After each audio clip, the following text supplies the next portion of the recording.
Assalamualaikum warahmatullahi wabarakatuh. Halo guys, perkenalkan nama saya Fitri Andini dengan NIM 21042188. Saya merupakan mahasiswi program studi Ilmu Administrasi Negara, Fakultas Ilmu Sosial, Universitas Negeri Padang. Baiklah, video ini saya buat untuk memenuhi tugas mata kuliah Komunikasi dan Advokasi Kebijakan dengan dosen pengampu yaitu Ibu Dr. Nora Eka Putri, SIP MSI. Dimana pada video kali ini saya akan mempresentasikan materi yaitu terkait dengan proses komunikasi, yang mana melingkup proses komunikasi itu sendiri dan unsur-unsur komunikasi. Yang pertama kita akan membahas konsep komunikasi. Makna komunikasi berasal dari kata Latin yaitu communis, yang artinya membuat kebersamaan atau membangun kebersamaan antara dua orang atau lebih. Edward de Pari mendefinisikan komunikasi sebagai proses penyampaian ide, harapan, dan pesan yang disampaikan melalui lambang tertentu yang mengandung makna yang dilakukan oleh utusan yang ditujukan kepada manusia. Sejalan dengan Tidore, yaitu komunikasi ialah proses yang di dalamnya menunjukkan arti pengetahuan dipindahkan dari seseorang kepada orang lain, biasanya dengan maksud mencapai beberapa tujuan khusus. Adapun konsep komunikasi menurut Shanono dan Weaver, mereka mengatakan bahwa komunikasi itu merupakan suatu bentuk interaksi manusia yang saling mempengaruhi satu sama lain, sengaja atau tidak sengaja ataupun tidak terbatas. Sedangkan menurut Judy Person dan Paul Emerson mengatakan bahwa komunikasi itu merupakan suatu proses yang memahami dan berbagi makna.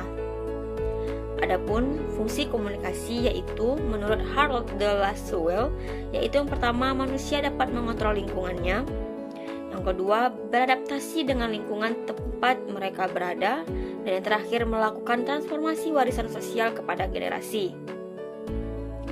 Adapun tujuan komunikasi itu sendiri yaitu pertama perubahan sosial, yaitu memberikan informasi kepada masyarakat dengan tujuan agar masyarakat itu akan berubah sikapnya dengan lebih baik.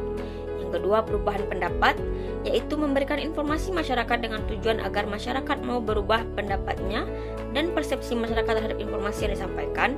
Yang terakhir, perubahan perilaku, yaitu memberikan berbagai informasi kepada masyarakat dengan tujuan agar masyarakat akan berubah perilakunya. Adapun selanjutnya adalah proses komunikasi. Komunikasi adalah suatu proses atau aliran penyampaian informasi dan pesan secara dua arah yang berorientasi kepada pihak penerimanya, dalam artian dapat dilihat oleh penerimanya. Menurut Dennis, secara umum proses komunikasi dalam masyarakat berlangsung terdapat ada 6 tingkatan, yaitu yang pertama, komunikasi intrapribadi atau intrapersonal communication. Proses komunikasi ini yang terjadi dalam diri seseorang berupa pengelolaan informasi melalui panca indera dan sistem syaraf. Contohnya berpikir, merenung, menulis, menggambar, dan lain-lain. Yang kedua, komunikasi antar pribadi. Proses komunikasi ini yang dilakukan secara langsung antar seseorang dengan orang lainnya secara tatap muka ataupun virtual. Contohnya korekrepondesi atau tatap muka. Selanjutnya adalah komunikasi kelompok. Proses komunikasi ini berlangsung antara suatu kelompok dengan kelompok lainnya, bukan bersifat pribadi. Pada tingkat ini, setiap individu yang terlibat di dalamnya masing-masing berkomunikasi sesuai dengan peran dan kedudukannya dalam suatu kelompok, contohnya diskusi guru dan murid kelas. Yang keempat yaitu komunikasi antar kelompok atau asosiasi.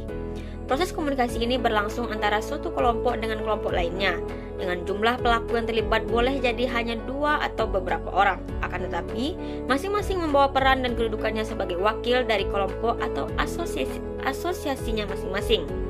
Selanjutnya adalah komunikasi organisasi. Komunikasi ini mencakup kegiatan komunikasi dalam suatu organisasi dan komunikasi antar organisasi. Selanjutnya adalah komunikasi dengan masyarakat luas.